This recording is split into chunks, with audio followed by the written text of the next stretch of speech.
Welcome back to the Wrong Advice Podcast. I'm your host, John Picciuto, and I'm very excited to have my dear friend, Mr. Isaac Satin, in studio with me today. Isaac, all right. How you doing, buddy? I'm doing fantastic, John. Thanks for having me. I'm excited to have you here. Isaac, introduce yourself to the listeners. I'm Isaac Satin. I'm 36 years old, father of two, husband of almost 12 years now. Jesus. Yeah. John was in my wedding party, the first one ever. My very first wedding, of age, right? I took your virginity for wedding parties on my wedding day. Yeah, you kicked off a streak of about, 30 other weddings that I've been in. Always the groomsman, never the groom. Amen. It'll happen for you. Thank God. So Isaac and I have known each other since 2008. We worked together for almost 3 full seasons at the New Jersey Devils. We just became fast friends. Fast forward to, I guess, almost, 2010, you got married. I was in the wedding. We had such a fun time, and we've just been really good friends ever since. And it's been a life goal of mine to have him on the Wrong Advice Podcast. All right. Yeah, we've been talking about it. Why do you think we clicked? Were we the two young guys at the time? So you were there probably, 2 or 3 months before I started? I started in July, so so the same time. I feel like a week before. Okay, which is funny. So because it felt like you had very much ingrained yourself very quickly there, which is interesting. Wow, I thought maybe you had started a couple months earlier. So we probably started a couple weeks away. Why did we click? We got lunch together my first week, and I think Dave Beck said, our former boss was like, go get lunch with Isaac. He's new too. He can kind of show you around the ropes. We got lunch, I want to say, at Francesca's. Fucking that chicken parm sandwich, I still think about all the time. I'm a quarters guy. And we just hit it off. I mean, we both have a huge love of sports, and we just, kind of hit it off. And why did we become friends? I don't know, because we had a lot in common and trying to figure stuff out. Yeah. At 22. Yeah. I mean, fucking hilarious when you think about 15 years ago, what that feeling was like, walking in the first day, full suit, tie, and I also quickly realized we're very different personalities, I would think. Oh, it's yeah. fair to say. Opposites attract, though, Isaac. Yeah. And I think I appreciated that, and for me, and I'm sure we'll get into it today, that was kind of the start of, that was it. That was that's the start of our career. This is what everything's been going towards, at least from my perspective. Good grades in high school, good grades in college, and now, there you go. Good grades in high school, good grades in college, and now, this is showtime. This is life. This is my job, that I have to be so successful. And you were just happy to be there, ho-hum. And, I think I've had that kind of mentality for so long, and that's what I think drew me to you. Of just, here's this guy who has a different perspective on life and, living for the moment. And I'm like, how am I going to avoid getting fired here? It's so funny how much things have changed yet also remain the same, because that is a perfect and spot on definition of who we are.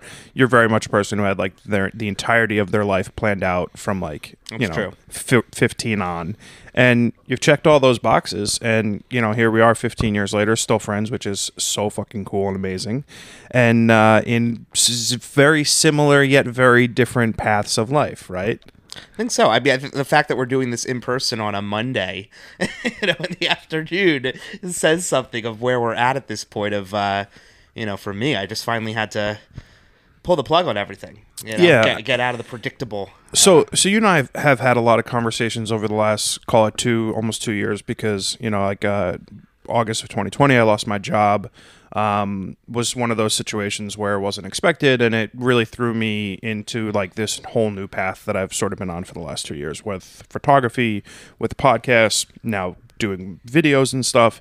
And we had a lot of conversations over the last year about what the fucking point of life is, right? It is not about the job. It is not about the money. It is not about all of these things that, for the high school, college, and young 20 and 25-year-old Isaac and John, you kind of thought that it was supposed to be about. And I think it's kind of cool that we are sitting here on a Monday doing a podcast, because we've sort of reached that same point in life, maybe at a little bit of a different spot. And I'm super curious how, you've had a very successful sales career in multiple different avenues and multiple different industries, and you're sort of taking a little bit of a step back from a work-life balance perspective, and I'm super curious what sort of triggered that for you. Yeah, I think it's been a long time coming. I think the pandemic had impacts on everyone. I know for yourself, I remember you going on that road trip and kind of, we hadn't had a chance to catch up, and I just kind of saw these pictures popping up on Instagram of, you in all these random places in the US. And for me, we holed up. We had just moved into a new apartment. We had sold our condo. We were all about, we're setting up our lifestyle design. We're going to be walking distance from the daycare, and we have 2 young kids. We were driving distance from our parents to help out, get help from them, and then for me to help out with my parents. My father's been sick. And then just a building filled with all these like amenities and places to enjoy. And then everything went down into lockdown. And, the whole structure we had set up just got turned on its head, and it was like pure survival mode at that point. And I think when you have 2 kids, they were like what, under 4 at the time, right? They were 5 and 2. Yeah. So we actually, thank goodness my wife's family has like a small old house in Gettysburg, Pennsylvania, that just had room outside for us to go outside and at least try to split the days. So we went out there, and I think that 3 months was just kind of this reset revelation of just, you can do all these plans and it just doesn't matter. It gets thrown out the window. Someone said to me this week, man makes plans and God laughs. I hadn't heard that before. I thought that was good. So I think that was just like, we never fully recovered from just all of that getting turned upside down.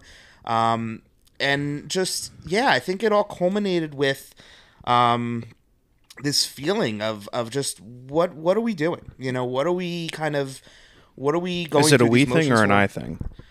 I think it's an I thing, because my wife is very happy with how our life has kind of become structured, and she pushed in the last year. We've moved into a house, which she's been very excited about.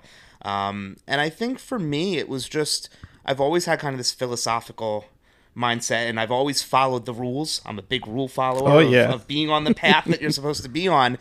And I think in the last couple of weeks, months, it all kind of just not short-circuited, but I was just like, we got to mix things up. Yeah, well, I think when you go through as a society what the vast majority of human beings went through over the course of the last year to 2 years, it's impossible not to have those sort of questions for yourself. It's impossible not to ask yourself, what the fuck am I doing? What is the point of all this, right?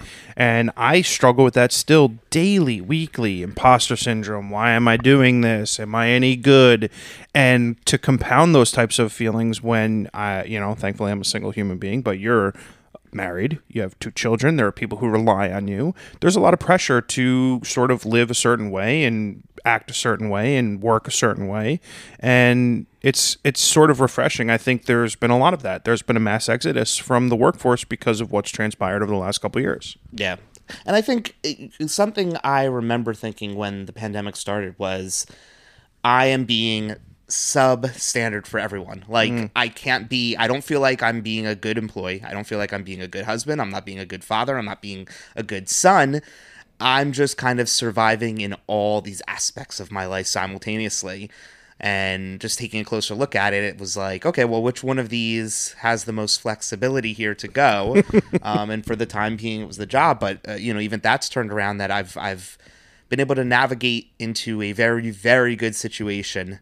And I think that goes to just always still maintaining that professionalism and that, energy and positive attitude at work, but being very transparent at work of saying, right now, that energy and that attitude needs to go towards my family and myself. It has to. It just has to. I mean, first of all, it goes without saying that I love that immensely, right? Like, making choices for the people in your life versus like things and careers are, I think, the most important decisions that people can make, right? You're not chasing something for more money or better shit, right? And I think additionally, I'm really curious to know. So for the listeners' context, Isaac basically was like, I'm resigning my job. He put in his 2 weeks notice with his firm. He'd been there, 6 years, 7 years? 11 years. Holy fuck. Whoa. Okay. Close. Been there for 11 years, and he was just like, listen, I've been very successful financially. I've done very well for myself, and it's time for me to sort of reevaluate and unplug for a bit and focus on my family. And Isaac's company was like, cool, good idea, except no. We counted your resignation. And I'm super curious what does that conversation feel like for you as an employee who tenders their resignation and then the company is like, you're too valuable for us to lose you. What does that do for your ego, and what does that do for like what you feel like as an employee in a company? Yeah. I think the ego is a really interesting way to think about it, because there's so many emotions tied up in this decision. I mean, let's call it what it is. At the end of the day, I'm becoming the stay-at-home dad, right? That was the focus. So it's not some, me and my wife have joked about that, and Jen, that it's not like some crazy thing. It's just that the gender roles are reversed. Sure. So that's what makes it so unusual. Mm-hmm. But at the same time, I had not really even anticipated my company coming back and countering it, because the role I was currently in seemed like it was too... Oh, is that better? No, I was going to say, to be fair, I was the one... I did say this was going to happen. I did say this to you. You were like, yeah, I'm going to put in my notice. I was like, oh, yeah. I have a feeling they're going to counter you and be like, no, you can't go. Yeah, so because of my role, I didn't think it was going to be possible, but they moved very quickly, all the way at the top levels, and that's what I've always loved about my company and my organization, is that they truly do care about the people. I was with them when they were 15 people in the New York office, and now we're probably 200 plus people, and 70 or 80 people globally, now like probably close to 800 globally. Awesome. And they were just able to maneuver very quickly, listen to everything I said, and come up with both a role that I would really immensely enjoy and fit my skill set of kind of a learning and development for our clients. And then more so, I mean, I still need to pinch myself from the hourly perspective, it's going to be around 15 hours a week. When I go back, and I was able to negotiate a lot of time off as well, because I needed it. I need this time to recharge right now and just figure out how to get away from being high strung all the time. Yeah. I don't necessarily think that's going to change. That is a facet of Isaac Sadden as a human being. I think it's a great goal to have, right? To be much more like me, chill, relax, and less stress. I would love that for you. So the choice to resign your job comes from a position of financial security. You've been a big proponent of, I want to retire super young, and you've been involved in this community for, I guess, close to 10 years now of sort of pre-planning this. I want to work to live and not the other way around. Yeah. Live to work. So there is financial flexibility that you've built into your life and your marriage and your fatherhood and all of this stuff that has allowed you this opportunity. What was that decision-making process like? Because it's not that you're foregoing everything in life, right? You still go on vacation, you still buy nice things, like, right, whatever. But like a long time ago, you came to me and you were like, listen, I'm going to start living a certain way so that I can cut the cord and live differently. I think I'm going to tell you a story about yourself, just to give you some perspective on me, of our differences. I remember in those early days we were referring to, you were talking about your credit cards and having like credit card debt. And I think for myself, and it sounds so dumb, and insulated, but I just didn't understand the concept of having credit card debt. Sure. I had grown up in a household where like you pay off your credit card every month. It is equivalent to cash. I don't even think I knew you could carry a balance. Like I just didn't I didn't know what happened to you if you didn't pay it when you got the statement, but like you have to pay off the whole thing, Yeah. So I think I had a good financial foundation, which I think is what makes it so challenging for so many people. And I'm a huge advocate of financial literacy, financial education, and I have always been a proponent of that. I think it started when my daughter was going to be born, and it was like, okay, well, you have to figure out how to save for college. How do you do this now? Let's go research on the interwebs how to do that. And that's when I kind of stumbled into this whole, financial independence community, which, listen, everyone's trying to retire, right? I think that's a goal of everyone. And if you save more money, you're just going to be able to move up that date. So that kind of became the focus at that point, to try to just do everything to optimize our lives to put ourselves in the best financial position. And, at this point, I think we're in a very good spot. You're not at 100% the of goal, course but not. Of course not. And my wife's still working, and I'm still going to work. But I think I also, in the last 2 years, I think I think I also wanted to educate myself as much as possible. I remember in our early jobs, someone saying to me, I was trying to understand how taxes worked. And the person at our company, they had no interest in describing to this 23-year-old how, as a commission salesperson, my taxes worked. And I'm like, well, who is supposed to explain this to me? Yeah. There's no one to explain it to you. And, I was just like, okay, I'm going to educate myself as much as possible on that. And when you start to peel back the layers, like you start to find these little corners of the internet and podcast universe as podcasts became bigger to like just consume it all. And I'm a struggling completionist, I guess is the word, that like when I start something, if there's a list of something, I want to listen to all of it. I want to read all of it in order, get every single one, and it's an unhealthy thing that I'm very trying to type A. Yeah. So, but that's how I approached kind of this universe, and that's how a couple of years ago I got into real estate, and that's just blossomed and done really well. Future, who knows what happens? But for now, it's allowed us to kind of do that. I want to just take a step back. Something that kind of occurred to me, something I admire about you, something I admire about all the people you have on your podcast who are in the photography world, kind of pursuing that passion and aiming to take their interests and interlace them with their everyday life. I think for me, my whole youth was trying to indulge in that and working in sports. Since I was 12 years old, we got a minor league baseball team in the town next to me, and I wrote them a handwritten letter before they even had a name, and I said, I want to come work for you. Like, I'm Isaac Satin. I'm here to work in sports at 13 years old. And, through high school, I was in their the press box attendant. I got to see, that's awesome. How the front office worked as a young kid from behind closed doors. I handled all the C and D list celebrities. I got to sit with all like the news reporters and get to know them as a kid. I never heard that story. Really? Yeah. And it was amazing. It was such a good experience as a kid getting to work for the local minor league team and not be like not be the ball boy, but like actually see behind the scenes the sports management aspect. And then you and I got into the sports world. So I did those passion jobs. I got to work for the Phillies. I got to work for the Sixers. I got to be on court. I got to do the interaction with the players. And I remember, I think you and I had that. I remember when like the team signed some like backup scrub, and it's like he got a guaranteed $500,000 contract, and here we are like years, not getting raises and during the recession times. And it was just like, what are we doing this for? And I think I kind of sidestepped out of that passion at a young age. I was like, okay, let me go. We learned a similar lesson. I didn't want to interrupt you, but so I, for the entirety of my life, wanted to work in sports. It was the only thing I ever wanted to do. I wanted to either be a sport agent or be the general manager of a franchise. Like, that's what I wanted to do.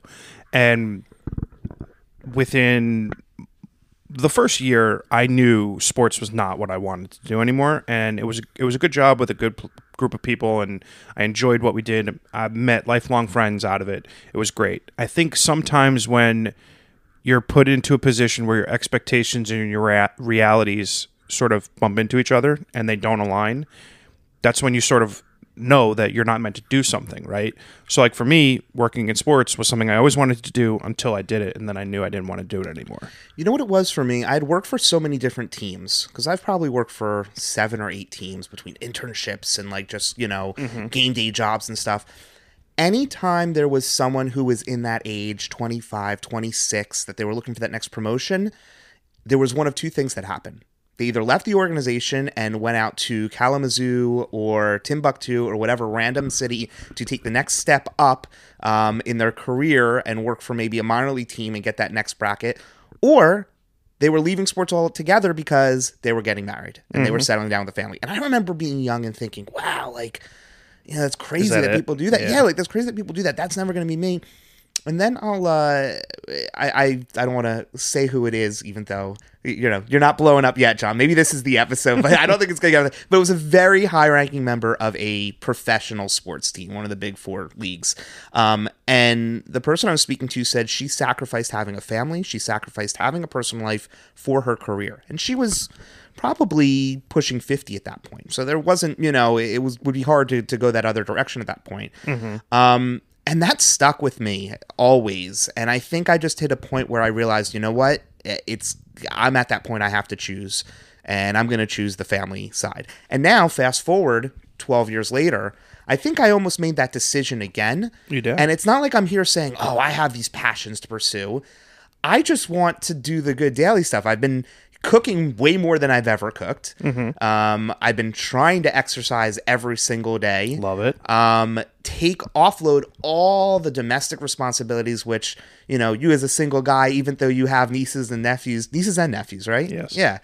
I know you and your brother, I'm sure, talk about it, but until you're in it, it's hard to appreciate how all encompassing it is. Like, today was hat and sunglasses day at my son's daycare. And, you know, we needed to make sure we had the hat and sunglasses because if we showed up without one or the other, you know, he's a pariah. Temper tantrum. Like, so, you know, and that's the stuff that I'm trying to take on as much of those little burdens as possible. Sure. Because it's like, what else do I have to stress about right now? Yeah. That's how I've structured my life now, or I'm trying to structure my life. So I do want to say, so like, so much of my life had been about money. Like even like the early days, like in my mid 20s, holy shit, I was a financial disaster. I was spending it as I made it. I know. Yeah. Gambling like crazy. Like I was such a mess of a fucking human being. And you learn a really tough lesson when those 24% APR bills start rolling in and you're like, oh fuck. Yeah. Oh my God. I had tens of thousands of dollars in credit card debt, which, you know, through being very diligent in my early 30s, I was able to chip away at. And I'm in a position now where I'm making very little money, but I'm comfortable because I don't have the burden of debt anymore and school loans and such. And I made some really bad decisions in my 20s that impacted really nothing because I was just mitigating, right? But when I took a job at the beginning of 2020, which I thought was going to be the thing for me to set me up long-term financially, you know, from a monetary perspective, from a career perspective, and it didn't work out, I started asking myself questions of what the fuck is the point, right? I joke all the time, 2020 was the best year of my life financially. I made more money in 2020 than I did in any other year of my life. And it was the most miserable year of my life. I was anxious. I had to wear a heart monitor for a week because my doctor thought I had a heart problem. Like I was just stressed out. I was not myself at all. And it getting fired from my job in the middle of a pandemic was the best gift I could have ever asked for. Yeah. It was a reset that allowed me to put into a position where I needed to figure out what the fuck I wanted to do to be happy. Like, it's funny you say it that way because no one was going to be firing me from my job. Yeah.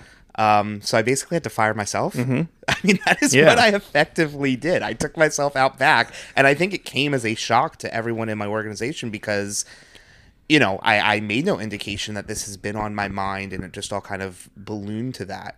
So it's an interesting way to put it. I think one of the greatest lessons that you learn as you get older is that people don't talk about things, right? Like you and I have the benefit of a great friendship where we can openly talk about things in our relationships with our friends, with our family, with our finances, whatever. I don't think that's common. I don't think people have those types of relationships often. Agreed. So when you're in a situation where, like you said, they were shocked that you did this, what are you supposed to do? Advertise that you're miserable? Advertise that you're tired, and right? It's also, it wasn't because in case people from work do, it was not the job itself. This is all internal stuff. Yeah. I think a major portion of it too is my father's health, which I'm happy to talk about. You know, my father has had a slow mental decline of very early onset dementia. You know, it set in when he was around 55. Jesus. First indications of it. By 57, he quit his own career because I think he knew before any of us knew how bad it was kind of getting for him. And he was, you know, in charge of a nursing care facility, you know, budgets, finances, numbers, probably 100 people reporting up to him. And now we're at the very tail end stages of that make it really, really challenging, I think. So it's had two impacts on me. It's had one, just, you know, you're so close to that frailness of life and it being taken away and having those later years taken away. I've seen the impact it's had on, you know, my mother as well, and her having to adjust all of her plans. So that's very real to me. You know, to me, there is absolutely a countdown to, well, I'm only 19 years out from 55, God forbid. And hopefully, you know, it's something that's avoided for myself, but I've had to see that. And then there's obviously the impact emotionally it's had on me, which I will admit, I'm the first one to say, I haven't dealt with it the right way. Yeah. I know I haven't dealt with it the right way. There is no right way. There isn't. But in the last 10 years, because it's been such a critical time for career, family, all that stuff, I have just shoved it far down. And part of what's on my agenda is I have to get right with that. You know, whatever that means. I think it's always important for, like, your own personal contextual understanding of like how things unravel in life, is that for sure there's always like the perfect way to respond to a situation, and there is a polar opposite, which could be the worst possible situation, how you encounter something. Human beings are always going to fall in between the middle. There's no such thing as perfection, and there is total failure. I guess it's possible, right? But at the end of the day, you do the best that you can as often as you can, and things will hopefully turn out the way that they're supposed to be. Like when you're dealing with something that has immense tragedy associated with it and the pending loss of a parent, there's no right way to handle it, right? Yeah. You're just sort of trying to pick up the pieces as, things are getting swept off the table. And I think, to your credit, what you're doing now from a work perspective, from a family perspective, is impacted by that. And I think you couldn't have made this decision at 25, right? 25-year-old Isaac, if your dad was diagnosed with early onset dementia, you probably would have gone a different way. You probably would have tried to get a job to make more money, to ease the burden on your parents, and done things differently. But 36-year-old Isaac is like, well, I think it's time that I'm a more ever-present person in my family and be that stay-at-home dad and be this person and this reliable force. And I think that's like all you could do. Yeah. And it's, this is interesting to talk about. A lot of people have said to Jen, or have said to me, like, oh, is Jen so jealous of you? Like, and no, Jen was pushing for this more than me. Yeah. I had the apprehension of, is this the right move? And Jen was the one who said, because she had a great promotion in January. It's this job she's been wanting for 5 years. She's in charge of her company's largest account. And, she had said to me, like, all I want to do is be able to have the workday and not worry about anything beside my job. Mm-hmm. And it's great. Like, I don't know how people have kids. I have 2 of them, and I still cannot figure out how people have young kids. The school day ends at 3:00. It doesn't start till 9. Yeah. People are constantly sick. There's random days off throughout the year that I still can't figure out why the days, why they were off. I joke February 1st. I still can't figure out. There's 91 religion holidays that you've never heard of, right? And, well, and what's funny also, and your sister's a teacher, right? But someone asked, or I asked my daughter, why are you off today? And she's like, oh, it's the first day of the month. So, the teachers just need to get the classroom ready. They have to change the day, the month on the calendar. I'm like, oh yeah, that requires a whole day off, Bella. That's not really it, but yeah, that's very funny. Yeah. I would be remiss without asking. So, like, you've been with your wife for, I want to say 20 years, right? Like, you dated in high school? We met when we were 9 years old. 9 years old. Okay. That's fucking bonkers. There is, I've got plenty of friends who've been with their significant others for 10, 15, not 25 years or whatever that is, 27 years. That's an insane amount of time. Talk to me about the ability to have frank discussions with your partner about what the expectations are for your marriage, what the expectations are for your career, your life, and things moving forward when you make this big jump like this and this big switch, because it is obviously something that needs to be done in unison with the person that you're with. Yeah. I think that's almost part of this, right? Is that at times I joke with Jen sometimes as saying, I don't want all of our conversations to be purely logistical or business-like because there is so much planning and who's doing what and who's making dinner and who's running this errand. And like, part of this is offloading all of that so that we can get back to kind of the core of our relationship. But that's not really what you asked me. I think it's just, in some degrees, it is what I asked you. It is. It's interesting. It's like I was reading something about prenups the other day, and it was just kind of funny because, like, when you're 9 years old and you meet your significant other and you grow up together, there's no money. Like, so there was never even that conversation, the dialogue. But it's kind of like as you grow, it's like, I don't want to compare it to a business, but like anything, things get more complicated. There's more layers and, there's these early stages that everything's exciting and it's successful. And then how do you kind of manage it? Well, our family's double the size that it was at the initial starting point. And I feel like just trying to offload a lot of the day-to-day stuff is really important. I think understanding what makes each other happy. Me and Jen are definitely opposites. And then as we've gotten older, we've become more opposite. I think that's the challenging part too, that like people do change, Totally. So we've known each other now. We're going into our 4th decade of knowing each other. We met at 9. We were together at 19. We were married by 29 and we're, 39's not that far away. So I think it's having the flexibility, but also just the wherewithal to realize, like, we're going to change, therefore we need to, change around each other and change together. I think right now a giant test for me is that, like I was joking about, we're doing a ton of work on our house. We even have a house to begin with. I'm super jealous of your, bachelor pad renting lifestyle here in a fun town. Don't be. But I am, because that's where I would prefer to be. But again, I know for her, for our family, it's not where we need to be right now. In an apartment, right? I made her promise that the day our youngest goes to college, that's when we stick the for sale sign in the ground, and then we get to go back to being renters. I'm super curious, because you've always said the same thing. Like, you would much rather prefer to be in an apartment versus like a house. Oh yeah, and I get it, right? Like, there's inherent costs and associations with, like, you own the land, you own the property, whatever the fuck goes wrong, it's your headache, right? And if you live in an apartment, cool, my sink breaks, you call maintenance, right? Like, I get it. But, like, you have 4 people and it's not conducive, right, for 600 square feet, right? No pandemic, it would have worked. I loved our apartment. It would have been fine. It was glorious. It was heaven. Okay. But hey, listen, it is what it is, and people what they want what they want, and I think it's just recognizing what your core values and the core things of importance to you are. I'm so glad you said that. You mentioned sort of like 2020, you weren't being the best version of yourself, right? There was a lot that you had to work on. Talk to me about what that process was like, identifying things in yourself, about your relationships with your wife and your kids and your family and your friends and your work. Like, what was that introspection like? And was that like a difficult conversation to have with yourself? Yeah. Really hard. Yeah. I'm still there. All I've done at this point is I've recognized it. That's a huge step. I haven't fixed myself, so to say. There's no such thing, but yeah. But it's like you talk about privilege, and like this whole dialogue is, we haven't acknowledged that, but it's based around that, right? Like, we joke, haha, like we're it's a Monday afternoon, but like the amount of things that have had to go right in our lives that had nothing to do with us, when, where we were born, all of that. But then the things that we did have to do right to a certain extent, have to be accounted for. But, beyond that, I think even then still being in the state where I can't just wake up and be like, I'm a happy person today. Yeah.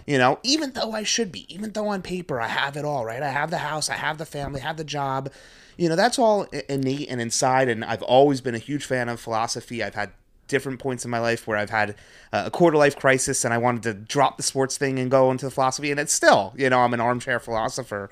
I want to let you in on a secret. What's that? So I don't think happiness can't be a state that you maintain in its entirety for every minute of every second of every hour of every day of your life. I think the one thing that I learned, 2 years ago, if you could have told me that I could wake up on a Monday and I could go to a photo studio and I could take pictures for 2 hours, and then I could spend the next couple hours throughout that day and the next day editing those photos, and then I can create them and post them and get paid to do it, I would have been like, I get a free photo shoot with this podcast, absolutely. Right? Some sexy we'll do some some tasteful nudes Yes. as soon as we're done. Well, Your wife will be thrilled. But yeah, so like, that being said, I still have days of self-doubt. I still have days of not like depression, but of like I'm getting to do the thing I am in love with doing every day. That doesn't make me happy every day. I mean, I'm a big believer in that concept of everyone is just struggling to get by. Yeah. It's the human experience. I think the human experience, I think we fucked the human experience so badly. Well, if it even is an experience, it could be in a simulation. The whole structure of how society runs and how we live, and this is 18 more episodes of a podcast. It's just so off to me. But listen, again, we're not changing this in the here and now. So, yeah. I've decided, I don't know if I've decided to get really selfish at this phase of this season of my life, or selfless. It is selfless. I'm not sure which one it is, but right now it's identifying the things that I want to work on. And even when I put in the resignation that day, I said 3 things need to happen, or for the 6-week window while I'm off right now, I said I either have to become a really good cook, I have to lose 30 pounds, or I have to pick up the guitar and figure out how to start playing it. Cool. So I've done the cooking thing. You Yeah. know, I'm doing every other day. I'm cooking something new, and I never thought I'd be into cooking. I'm trying to do the exercise stuff, which the cooking that cancels it out. And the guitar is still for another stage of my life, a different season of my life, and that's okay. You know, I have so many things I want to fill my time with at this point that I know will lead me to a better place, which I think ultimately will be that goal of the happiness, or having better chances on the regular day to wake up and go, yeah, I'm looking forward to this day. I'm excited about this. I like this idea, and I've been reading a lot about like seasons of your life and like how certain periods of your life are meant for certain things and yada yada yada, and without getting super into it, but something that I focus a lot on and is the only regret that I can say that I have in my life is, could I have learned the things that I've learned over the last couple years at an earlier time? Could I have realized that I wasn't cut out for the 9 to 5, for the smile and dial, for the go to an office every day and sit behind a cubicle and make money? Could I have known that at 20, right? So like, I think all of my life experiences have brought me to this point. Did I know I was going to fall in love with photography? No. Did I know I was going to fall in love with creating a podcast? No. Like, these are things that you learn over time. But is there any lesson that you've learned over the last 2 to 4 years that you think Isaac at 22 could have learned? Oh, that's a big question. I like to say that with all the major life things, me and Jen talk about this frequently, that I don't feel like I have any regrets. I feel like things have happened as they should. Mm-hmm. That's the planner aspect. My advice to the youngins is not to pursue your passion from a career perspective, but to find a company that actually cares about you, respects you, appreciates you. I think that's become very trendy in a good way in the last 2 years. Thankfully, and we're getting there. But I've been fortunate to have a company that for 10 plus years, I feel like has had my back. And even in this scenario, Rarity. had the foresight to see something that I didn't see. And now it's going to be a great relationship that now I'm going to be able to continue the relationship moving forward. I guess I would jump off and say there's always options. Maybe let me phrase it that way. That even when you think there are no options, there are options. You know, you do have a choice.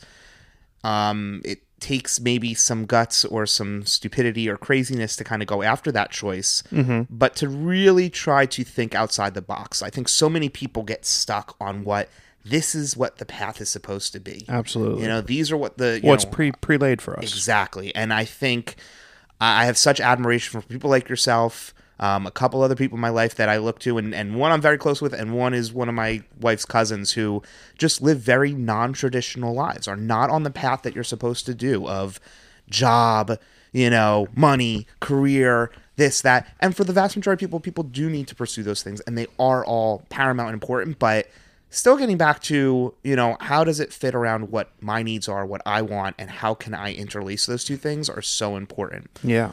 Yeah. So I think it's funny. So like sitting in this really cool apartment that I have, I am on a daily basis wanting to sell everything I own, buy a van, and never look back. You should. My brother says the same thing. You should. Do it. But it's funny because I think for all of what wonderfulness that life has given me, there's still so much more that I want. And I think when you have this pre-laid plan of life, right? Get good grades in high school for college, and college for jobs, and jobs for money, and money for whatever, you get into these situations where you start asking yourself important questions. And as your friend, I'm a person who's incredibly proud of the fact that you've been able to ask yourself these questions and make these life decisions and sort of take a step off the hamster wheel. And you're not... Go ahead. I was going to say, so you're describing, there were these series of articles that I read in the New York Times that I think accelerated this whole decision for me. And one of the biggest ones, Tim Urban, who I know we both like, and I pulled it up on my phone here, but everyone can go give it a goog, he wrote about kind of how the pandemic kind of impacted all of us. And there was just this great graphic, and it was just kind of this life path. It showed you your life so far, and it showed here's the path you've taken, and here's all the paths that are now closed to you. However, where it's taking you to, here are all the rest of the paths open, and it's an infinite amount of paths. And I think that's probably summarizing what I just said, and that just stood out to me so much that you always have that opening of where things can go. The other thing that I like to harp on is because, like, for all the sunshine and daisies that my life has been over the last almost 2 years of being able to pursue anything and everything I've ever wanted, you still butt up against the fact that you feel like a failure if you haven't accomplished XYZ, right? So now, because I'm a photographer, the fact that I haven't shot the cover of Vogue, I'm a failure. Or that I haven't gone on tour with XYZ band, I'm still a failure. And I think there's this meme graphic thing of like this cartoon guy who's like digging for like diamonds or something, and he stops to turn back and walk away, and if he had just dug a little bit deeper. I think about that a lot in my mind because the pressure to do the norm is immense, and you get reminded of it on a daily basis. Absolutely. And I think the fact that I haven't given up yet, even though I haven't shot the cover of Vogue, and I haven't given up yet, even though I haven't gone on tour with John Mayer, is something I'm super proud of. So my question for you, Isaac Sadden, 36-year-old father of two, what are you most proud of? What am I most proud of? I wish I had a good answer for that. I think I don't have a good answer, John. We're going to have to get back to a part 2 of a podcast for that. We'll love a part 2. I mean, I think anyone who knows me, I think will say that I'm reliable. I'm loyal. I think that's a testament. I think the people who are closest to me, I've always really valued those friendships. You and I go back a long time, but the vast majority of my friends go back to that time. I say I met my wife when I was 9 years old, but I have another 4 or 5 of my closest friends who I all met that year. I have the vast majority of my closest friends from high school still very much keep in touch with. And I think all those people can look at me as a reliable person. I'm trying to, going back to that, I felt like I wasn't a good employee, good friend, good husband, I'm always trying to be those things and balance that out. So hopefully, that's what I can say I'm most proud of. I like that. I think it's easy for us to struggle. You'd be surprised how often someone has a hard time talking positively about themselves. I don't happen to be one of those people, but it is a very frequent truth that when you're asked to look introspectively in yourself on things that you've done well, it's impossible because it's like, unless you're a gigantic narcissist like I am, and then you can be very frank that I've done XYZ and I'm all the best. Yeah. But yeah, there's a lot of like life that gets pre-planned for us. We've touched on that a million times. I used to be a person who was like very focused on like every 5-year increment of my life. And I'm super curious as like someone who's now taking a step back to like address all of the importance of life. Where do you start to look forward? Is it a daily thing? That's a great question because part of the conversation with Jen, the dialogue was, what I need now is no plan. My entire life has been a plan, and she really wanted me to immediately quit, have no job at all, and figure out what happens next. And from a financial perspective, like not know what the plan is for the future, like, get by between her income and the real estate income we have coming in. And she said that's going to be a test for you. That's going to be a challenge for you to have no plan. So I have been continually trying to embrace that. I have a list of to-dos that I want to get done, but I'm trying really hard not to feel guilty if I don't get to everything for a single day. And just each day, if I can successfully do one major thing or even one minor thing, that's enough, And like moving forward, I'm going to be working 2 days a week, off 3 days a week. So like, there's never just going to be this pressure of like, I have to optimize the most amount of time. And here's the impact it's having already, right? The weekends now, I feel so much more present with my kids and not feeling like I have all these other things that I need to do because this is the only free time I have because I'm so mentally burned out during the week. So it's moving around your time blocks, which are really helping. But the fact that there is no plan now and it's just, I never like using the word blessed, especially being agnostic, but we're in a situation where we are able to have comfort in our lives, and I want to embrace that and practice gratitude. That's the biggest thing. Ooh. I've never been on the Instagram, that, and the last 2 weeks out of, after not using that thing for 8 years, I've been trying to, because I read this somewhere, of each day just taking in a moment and having some gratitude. And I think, logging it, is really important, so that when I get to a bad place in the future, which will inevitably happen because we all have our peaks and valleys, I can come back and be like, remember that time of just the excitement, the newness, the the world's your oysterness of it, and appreciate that. And hopefully I never even get to that dark place again. But, I think that's so important right now to just remember, like, dude, that is, first of all, I love everything that you just said. It goes without question that spending 5 minutes a day being thankful for something is something that anybody can learn from. Additionally, I do the same thing. I do post on Instagram every day, but I do mindfully write down in a, spiral notebook or whatever of like what I'm thinking, what I'm feeling, everything that's going on throughout the course of the day, once a day, because I wanted to look back 5 years from now and be like, what, fucking March 21st podcast with Isaac. Felt really thankful that I've been having a friend for 15 years. Like shit like that. Yeah. I can look at it 5 years from now. I would love to do the journaling. I think the Instagram stuff was my first attempt at the journaling because the pictures are obviously a little bit more fun. That's why they're such a monster app, right?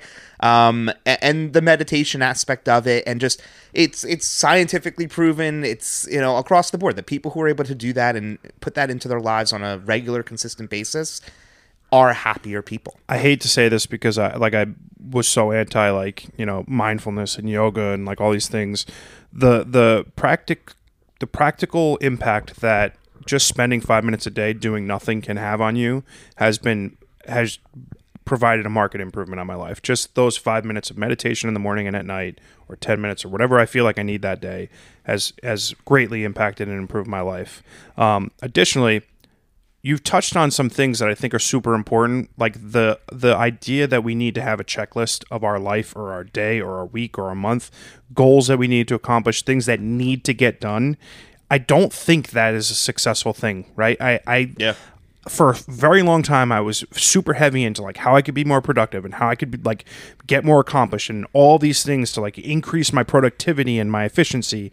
And I realized like that doesn't work for me. And like, goal setting is fine, but like being efficient and getting things done is highly individualistic. Yeah. Find the thing that works for you and do that. I think the lack of goals is a good concept in the right framing.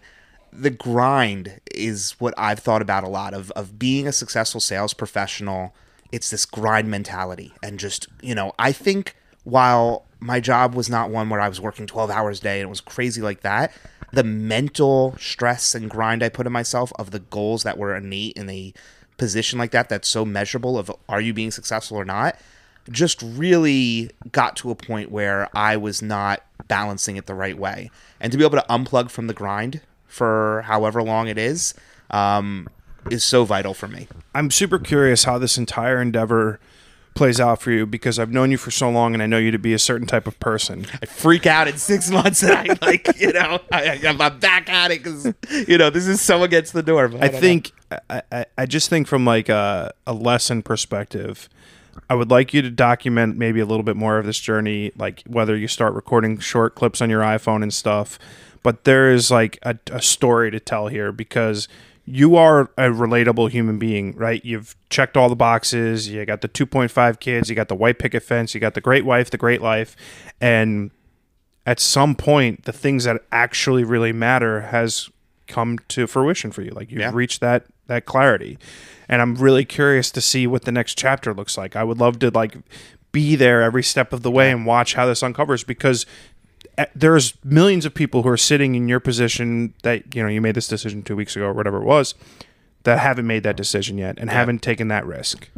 The amount of excitement I have for the future, that's what is, I haven't felt that in a very long time. So I love that. And that there is that existing there. And I just keep going back to that of, anytime my mind would used to wander, it would always wander to the stress that was inherent with a job or work. And now it just wanders to all different directions. And I'm loving that. So it's hard to have these kind of conversations with friends because they end up inherently turning very positive and like a love fest. Oh. And that's a good thing, obviously, right? It shows that we're good friends and we care about each other. But from like a life perspective, there are fears that you have and worries that you have moving forward. And I'm super curious what that looks like for you. Like what are you worried about in terms of like this journey for yourself? Yeah, this could be the stupidest fucking thing ever, right? Like you look at the global, I mean, there's so many things that could go wrong with this. Like I think the day after the stock market's plummeting, there's, all that. But you know me, I'm a fatalist. Despite my enthusiasm and positivity, I think the whole world's ending in 30 years anyway. I think it's not war, climate change, aliens, something else that's unpredicted, random pandemics popping up. So it's all for naught anyway in my mind. The whole thing is house money. So that's how I've lived my entire life. I know you have. I think, it's making sure that the kids are getting what's fair to them, Mm-hmm. Jen was always big on that of like, I didn't want to do this. It's obviously a major step back in income. I don't want to detract from anyone's lives unfairly. At the same time, I don't want my kids to be spoiled. I'm not a spoiler at all with the children. And it's just so different and unusual. I think it's going to be interesting. It's just going to be interesting, kind of. Do you have like one singular big fear? Singular big fear. I mean, because like just fucking up for this, like, because at the end of the day, for me to have egg on my face, for this, like, for at the end people of to the be able day, to say, like, if I you told fail, so. sorry, Yeah. if you fail, right? Like, let's say 6 months from now, this is not working. You want to go back. You can just go back. I'm in a very fortunate position that because the company has my back, I'm sure I could say, you know what, guys, this was really stupid. I'm like, we need to scale these hours back up. When you have slack to fail, yeah. So maybe the fear is that I don't do all the things. Maybe the fear is that I don't lose the 30, 40 pounds. Maybe the fear is I never pick up the guitar. I'm not sitting on the couch just playing video games all day, as much as that would be fun. Like the days are packed, so I feel really good about that. I have, I do a horrible job of worrying about the small things, but the big things, because of how I've structured my life, I'm very fortunate that I feel like I don't have to have those big fears. But, Jen, the amount of day-to-day paranoia is ridiculous. And maybe letting that balloon, fucking up my kids because, I'm making them concerned. I'm passing on these day-to-day paranoias. Like, my daughter's afraid to like leave her backpack on the ground for 30 seconds because someone's going to come steal it. Yeah. And I'm like, holy shit, that's for me. Like, I'm like, you can leave that there. It's okay. No one's taking that. Yeah. So like getting that in line to like not fuck up little kids. Yeah. Maybe that. Isn't that just like an innate pressure as a parent? Everyone's just trying to not fuck up their kids, you know, and inevitably you're going to, but hopefully not bad enough that they can't figure it out. I think the thing that as a non-parent, I like to tell my parent friends is the more you realize that our parents were our age, going through the same life experiences as we are right now, sure, being parents, and we turned out okay. Yeah. The more you realize that aside from really fucking up, right, and fucking up your kids, you'll probably do an okay job. Yeah. I think it's interesting too. There's a lot, people can come back from a lot. Like, I'm not talking about myself at all, but like you listen to other podcasts and people like, I spent 15 years in prison for doing this. And now like, so hopefully life is pretty forgiving. And if I can just continue to, in my own little bubble, contribute what I can to the people that rely on me, I should be all right. I hope. I think so. Yeah, I think so. Like, listen, dude, at the end of the day, like, there's no right answer, right? Like, you just wake up, you try to do right by your kids, by your wife, by your friends, by your family, try to make yourself happy, and, like, what else is there? Yeah. We're in the simulation anyway, so, it's someone else is controlling it at the end of the day. As an agnostic, that is a very agnostic thought. I do go back and forth as to whether we are living in a simulation or not.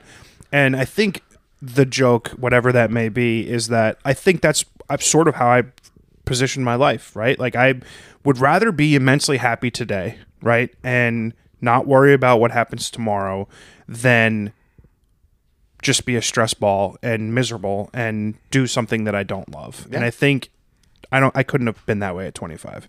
Me and you were in Las Vegas. I was winning thousands and thousands of dollars. It was the greatest fucking moment of my life. And then 5 minutes later, I was like, what the...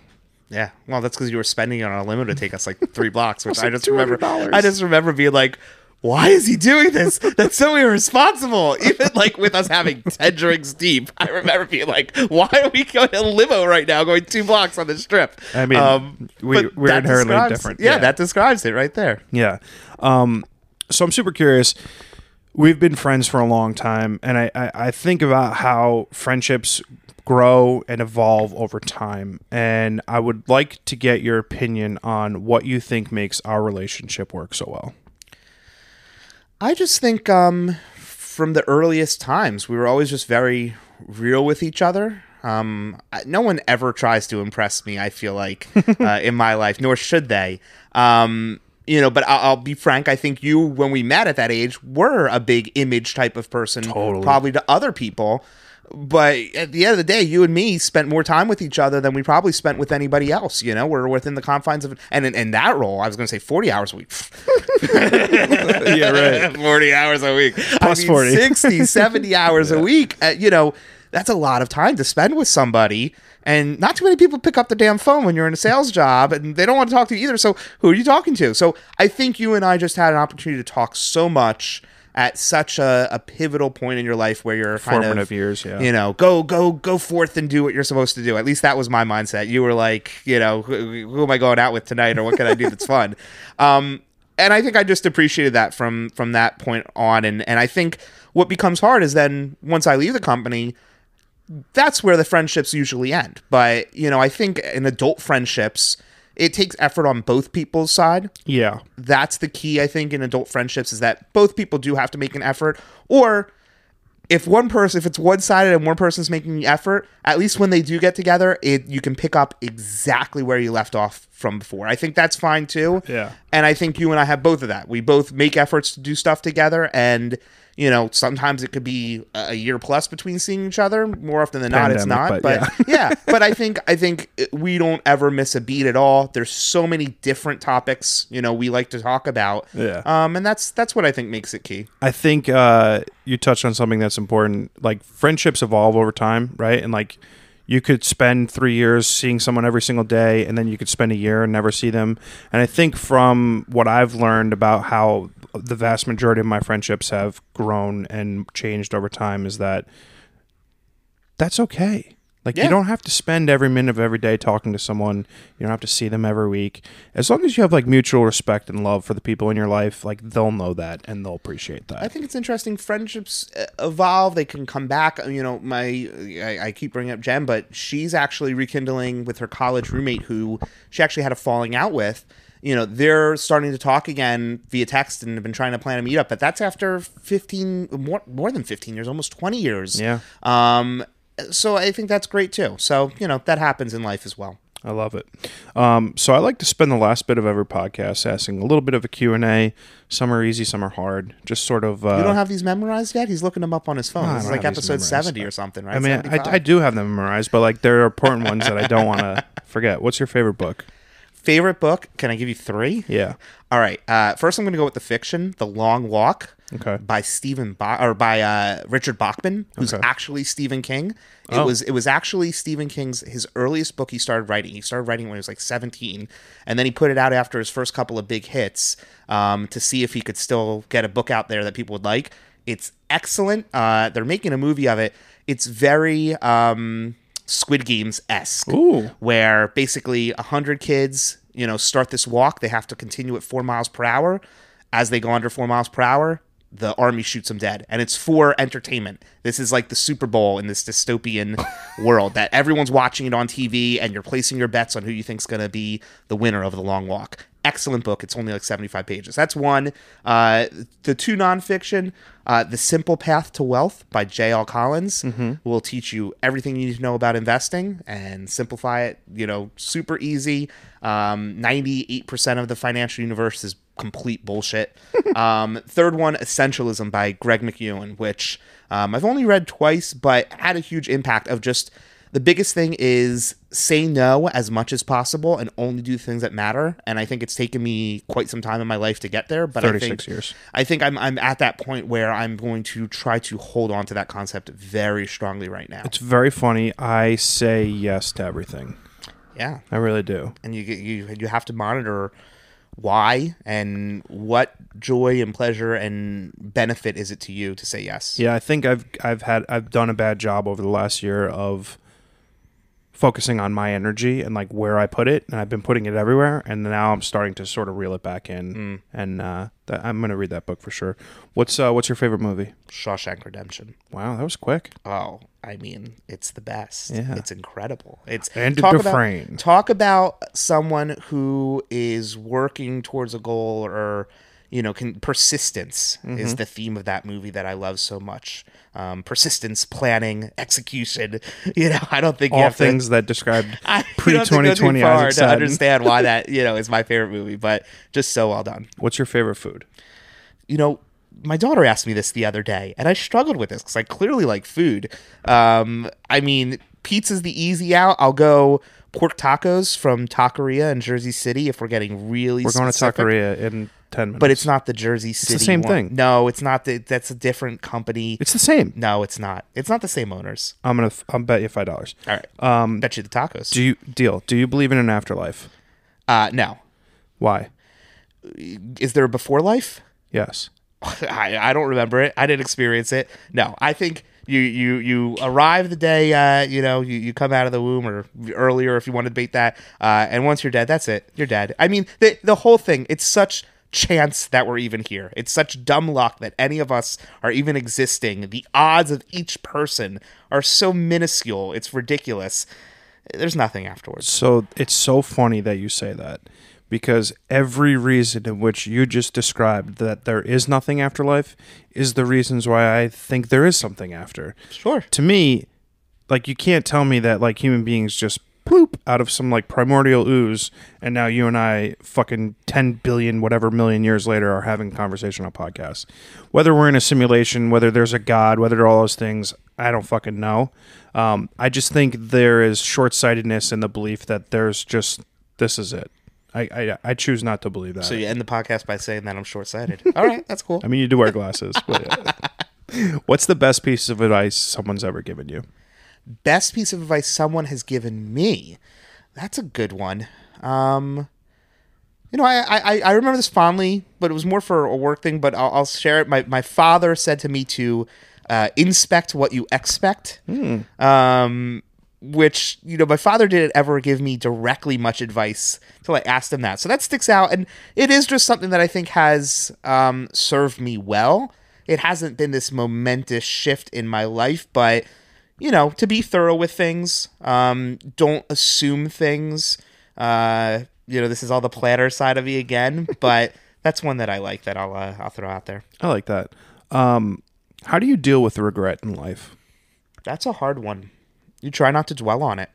You try to accept that when you make a decision, if you're making the decision based around the available information and at the time what makes the most sense, I pride myself on, I think, being decisive in those situations, especially the big things. Like, we're having this major landscaping project done. We're still waiting on quotes from other people who didn't get back to us, and here we are. It's happening. But because we felt, okay, we've done enough of the due diligence, like, it's time to move. And I think sometimes people with major things will spend years waffling on it, and I try not to do that. The decision to actually quit came together over the span of 48 hours. Wow. It went from, like, a thing of, like, hey, maybe in the summertime, like, we need to think about me ask for some time off, to just, I read a couple of those New York Times articles, like I said, and it just like pop. I'm like, what am I doing right now? Like, it was getting up out of bed one morning, or actually not being able to get out of bed. And it wasn't a depression, but it was just like, I was not looking forward to the day. I'm just like, oh, these stressful things today. And I was just like, this is not how I want to be living my life right now. So I think that's decisiveness. Incredibly key and very crucial. I talk about inspiration a lot in my podcast, like the things that inspire me to create art, the things in life that I think people take for granted. What inspires you? I think what inspires me is I've always, from a young age, have appreciated the opportunities afforded to me. that it was almost like what inspired me was that I knew a lot of other people have worked hard to get me into a situation to be successful. So I owed it to them to do my part and pursue that and not kind of blow my chance, you know? So, I mean, I guess that's not inspiration maybe in a lot of ways people describe it, but just like that fleetingness of life. It's like, hey, I'm here. I've shown up. Like, let me put in my best effort. Like, I'm not going to half-ass this. So I try to do my best because if I'm in that opportunity, like obviously things have aligned to put me there. I like that. That's pretty good. Last question. Give me a recommendation for something that you've recently consumed. It could be a podcast, it could be a TV show, it could be a movie, it could be a book. Just something that you've recently consumed that you think everybody on the podcast should take a look at. That's a good one. Something I've recently consumed. I mean, I've been bagging through books like crazy with Audible lately. I liked 4,000 Weeks. That's another one thematically. Oh, I'm going to take 4,000 Weeks is a good book. I'm going to refer to this New York Times article that I read because it was so impactful. The Age of Anti-Ambition in the New York Times.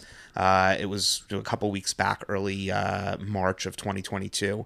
And it just, you know, it describes so much of what I was feeling, of how I was feeling, of how you're supposed to feel from where the career is supposed to get you to just all the emotions that I was kind of struggling with and battling with and, you know, asking kind of the bigger questions. So, you know, it just hit me at the right time and obviously was the accelerator to have me make this major life decision. Serendipity. Yeah. In my opinion, another indication that life is grander and bigger than we could ever imagine. Yeah. Or just purely happenstance and chance. Could be. You never know. Isaac, dude, obviously I love you. You've been my best friend and a good buddy of mine for 15 plus years now. It's crazy. I'm just sort of proud of like where you're at in your life and the man that you've become and the father that you are and the husband that you are and the friend that you are. Thank and you. It's been my pleasure to have you on my podcast, and thanks so much for coming on. It was wonderful. We'll do it again for sure, and let's go eat some tacos that you'll pay for. Sounds good, buddy. Take care.